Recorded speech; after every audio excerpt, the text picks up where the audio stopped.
isthmus of the thyroid gland and the second and the third tracheal rings. So as we are going down, now this is again the cricoid cartilage that we are seeing.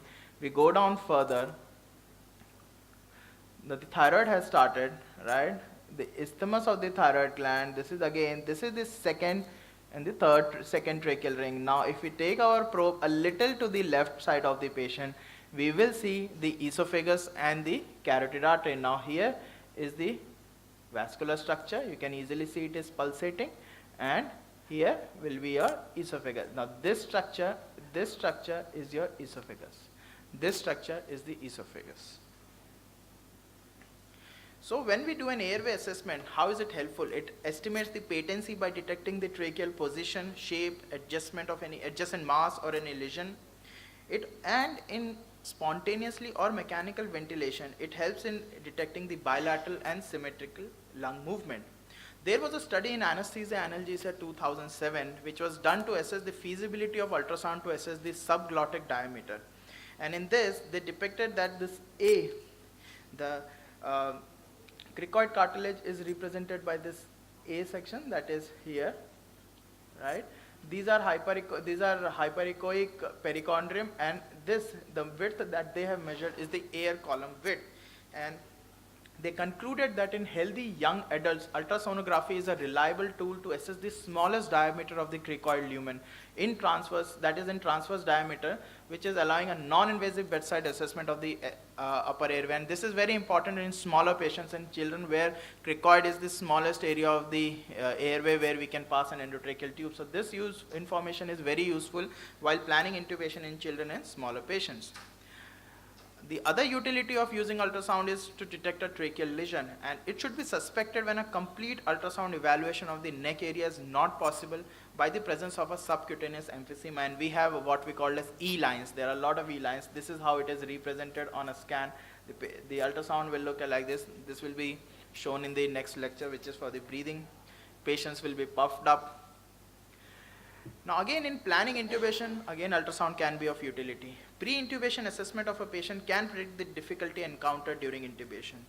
A study by Ezri et al. Found that an abundance of fat tissue at the anterior neck region, as measured by ultrasound, was a very good independent predictor of difficult laryngoscopy, being a much better predictor than body mass index. And we can also verify the position of an endotracheal tube apart from the clinical judgment and EtCO2 technique. There is a sign called lung sliding sign, which will be discussed in the next lecture. It is done by an intercostal ultrasonographic view. Now, if the patient is paralyzed or apneic, the esophageal intubation will result in an immobile or paradoxic state of the diaphragm. Now, if you look at the ET placement thing, we can see a little bit of air going in, which is white line. Now, as soon as the tube goes in, this white line is gone.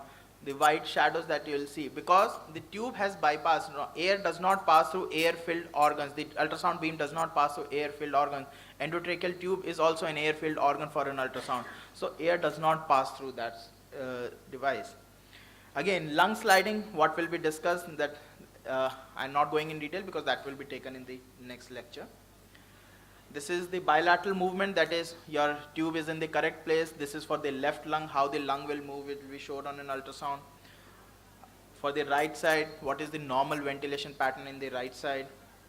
Now if there is an absence of lung sliding sign, then it results in visualization of the vibration of pleura in rhythm with the heartbeat, and this is called as lung pulse.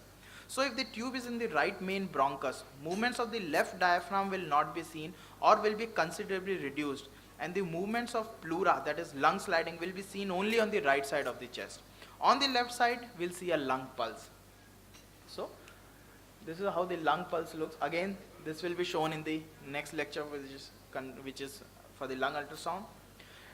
If we are looking at the endobronchial intubation, this is an immobile lung, and here there is a mobile lung. So here the lung sliding will be present, lung pulse will be absent. Here the lung sliding is absent, lung pulse is present, because it's an endobronchial intubation. When we are looking at the Ryle's tube, how does the Ryle's tube go in? Again, this can be confirmed. If you look at this area, you can see a movement going on. So this is the esophagus. Ryle's tube goes in, you know that you are in the esophagus, you are not in the airway in a conscious patient. There was a pilot study to evaluate the accuracy of ultrasonography in confirming endotracheal tube placement. This was published in Annals of Emergency Medicine, and they concluded that 2 emergency physicians experienced in ultrasonography accurately detected placement of endotracheal tubes during intubation with ultrasonography in select patients in the controlled environment of operating room, and they said that there was need for future studies to be used in critical care. Coming to the next modality is percutaneous tracheostomy. In this, the trachea and the paratracheal soft tissues of the neck can be examined at the highest resolution with ultrasound probes of high frequency due to their superficial position. The anterior tracheal wall, thyroid and the cricoid cartilages, tracheal rings and pretracheal tissue may all be well visualized, which allows the clinician to select the optimal intercartilaginous space for tracheostomy tube placement. And again, this was published way back in 1999. When the probe is kept in a linear or a longitudinal manner, we can see that there are 2 things which are visualized. Again, the cricoid cartilage and the tracheal rings, where we can go ahead and plan the intercartilaginous space. Recently, 2011 Critical Care again published one more study which showed a real-time ultrasound-guided percutaneous dilatation tracheostomy, a feasibility study. And they concluded that percutaneous tracheostomy can be performed safely using real-time sonographic visualization of the needle path to ensure avoidance of vascular structures and placement of the tracheostomy tube below the first tracheal ring, including patients with morbid obesity and cervical spine precautions. During percutaneous tracheostomy or cricothyroidotomy, we cannot see the tip of the needle, we can just see the path of the needle. That we'll see again in a video. We can see here that there is an indentation here. So this is the path of the needle that is going on. Cricothyroidotomy can also be performed using an ultrasonographic use. If we look at that how the probe is kept, how to go about it, in this the linear high frequency is placed transversely over the neck just above the suprasternal notch, and the trachea is seen in the midline. Now this probe is taken little to the right so that we can see the border of the trachea, we can see the vascular structures. Here the probe is now made longitudinal, and we can see the cricoid and the tracheal rings. Right? We shift it to the center so that this thing, cricoid cartilage, comes in the center. The needle is punctured a little cranially to the ultrasound probe, and this is what the needle mark or the path will be. Right? So this is how a cricothyroidotomy can be done. We can look at the path of the needle. You can see a needle path is being depicted here. So this is what is shown either in a percutaneous tracheostomy or cricothyroidotomy. Path of the needle is shown. What is the pitfalls for using ultrasound? Again, no visualization if subcutaneous emphysema is present. If E lines are present, we cannot visualize the structures below it. Why? Because air will not allow ultrasound beams to pass through. Because ultrasound beam cannot pass through air, so the visualization of the tubular structures is not possible. So endotracheal tubes, we cannot look at the location. We can just see whether the endotracheal tube is going in the right track or not. So the take-home message, real-time ultrasonography is a useful tool to assess the airway in a critically ill patient and can help in detecting the complications earlier and help in performing the procedures with greater accuracy. Ultrasound should be included in our day-to-day critical care practice to make us more wiser. Acknowledgements, WinFocus. Thank you.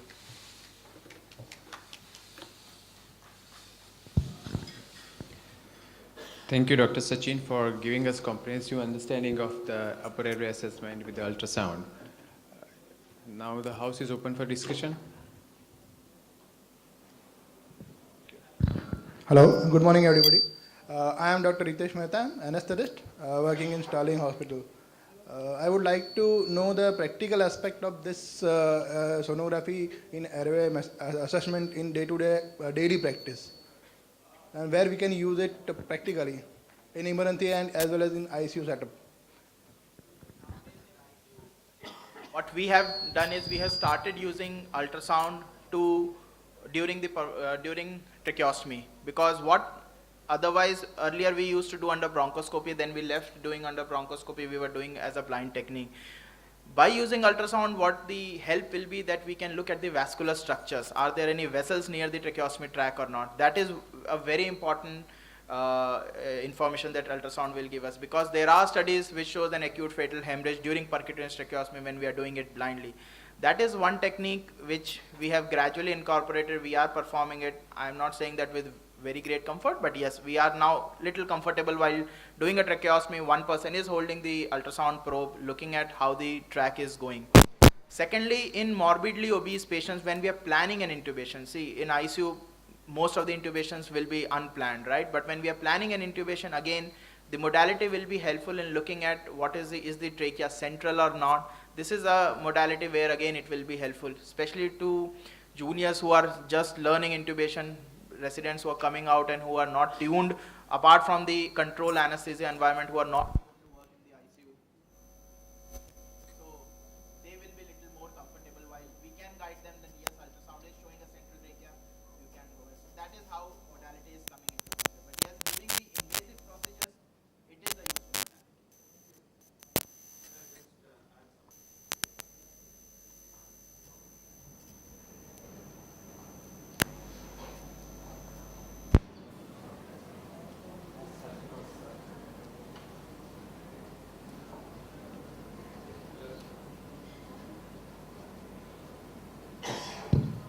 Yeah, as Sachin was saying, it's extremely useful to do percutaneous tracheostomies. Conventionally, you do it either blind or under fiber optic bronchoscopy control. But bronchoscopy will tell you whether the guide wire is within the tracheal lumen or not, but it will not tell you for sure what level you are at actually. It is almost impossible to make out through bronchoscope at what level you are going through, because when you pull back the tube, you cannot actually see the cricoid cartilage to be able to count the cartilages. If only you see the cricoid, would you be able to count the tracheal cartilages and see where the wire is going.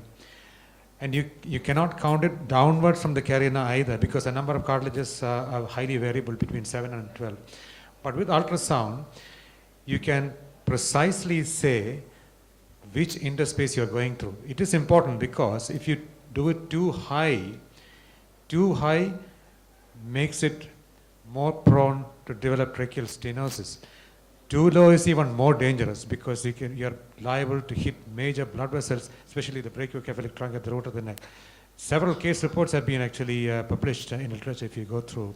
So to assess the exact interspace of entry of the guide wire, on the long axis you can very precisely make out through which interspace you are going through. And you can actually choose your interspace and decide which interspace you want. And some people may have a thyroid gland which may not be very easily palpable.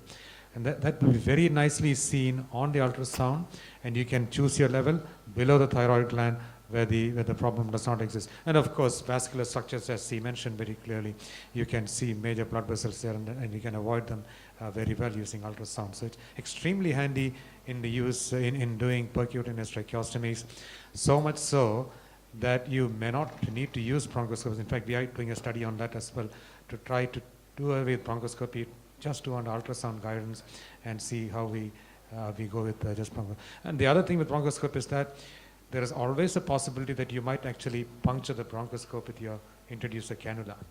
It has happened to many people. It will happen to you if you do sufficient number. Regardless of whatever precautions you may do, there is always a possibility that your introducer cannula may go through the bronchoscope, and that might actually cost you lakhs of rupees to repair it. And imagine if you kill a bronchoscope once every few months, your ICU budget will be blown. Okay, thanks very much.